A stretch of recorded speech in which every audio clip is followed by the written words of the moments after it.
Hi. Okay. So I want to speak briefly on what I've titled "The Gaslighter in Chief." The Gaslighter in Chief. Gaslighting, also means a spin master, someone who spins facts, who spins truth, who turns truth on its head.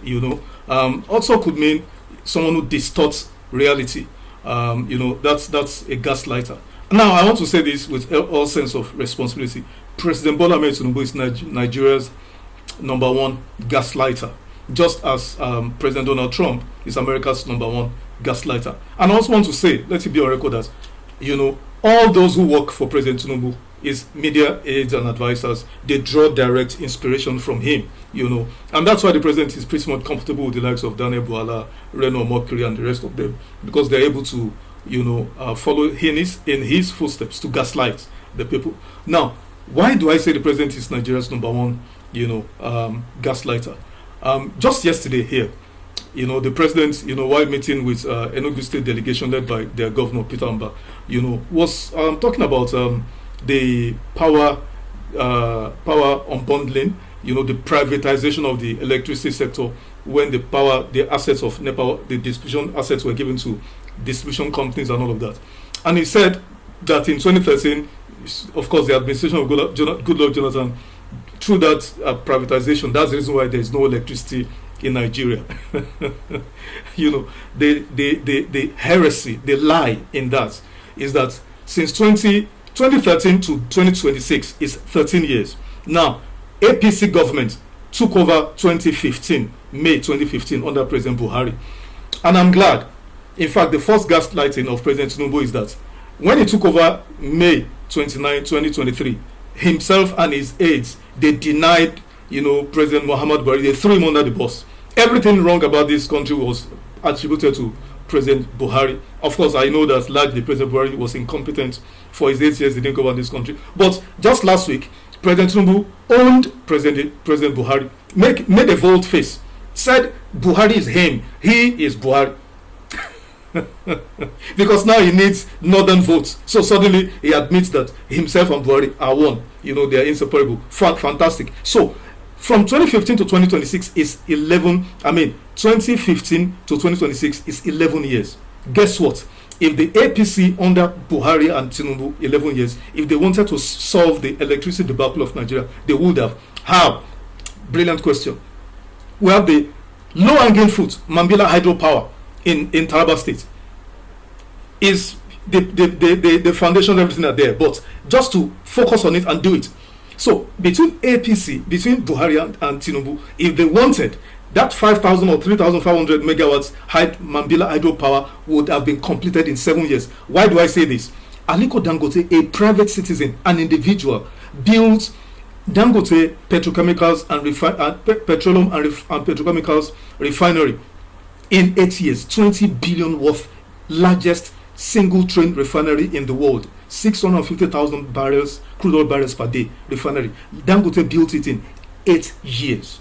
So when I say if the APC under Buhari and Tinubu wanted, they would have added 5,000 megawatts of electricity to the power grid. That is one. Number two, the northern part of Nigeria has huge energy irradiation, meaning solar energy that we can convert to solar power, electricity, resource all over the north, even the south. But let's focus on the north.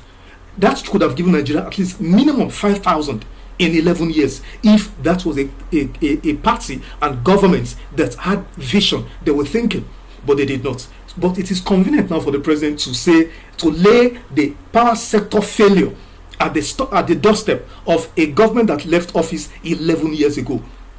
That's gaslighting. Gentlemen, listen to me. That is pure gaslighting.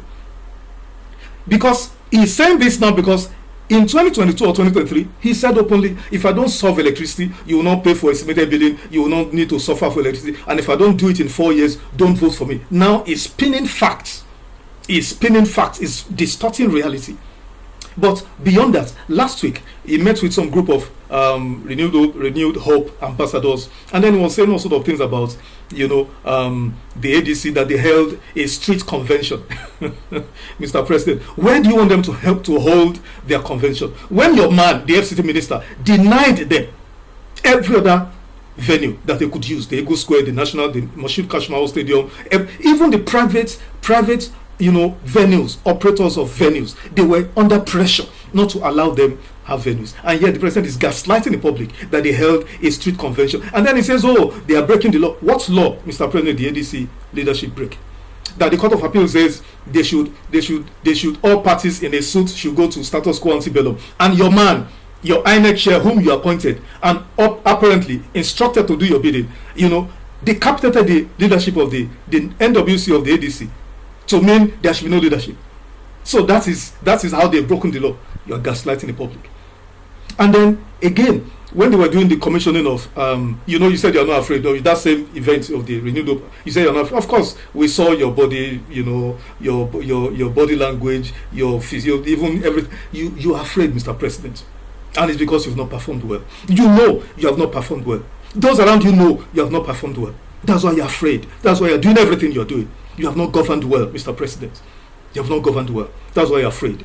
And then, at the Nigerian Revenue Service headquarters building, you said, Mr. Senate, you are bantering with the Senate President, and then you were saying, I'll send you to the other side to go and represent me. You scatter them. Such statements, whether in jest or being serious, should not come out from you as a leader. You're a father figure. Everybody watches you, listens to you. Whatever you say has grave implication.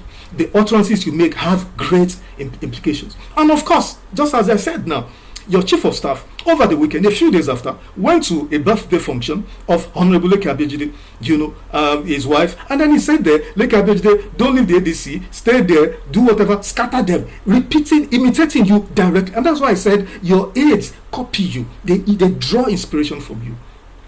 And you are gaslighting the public, because you now turn out and say you have nothing to do with destabilization of opposition political parties, that it is their own internal issues. But between yourself and your right hand man, your number one appointee, Femi Gbajabiamila, we have it on record saying go there and destabilize them, which is what has happened to Labour Party, the PDP, and then now the ADC. So, Mr. President, you do not have to go this path. You have a limited time in office, and history is recording your utterances and your actions. You can do right. You can set good examples. Some of these people around you are not helping you by egging you on, by encouraging you to toe this path.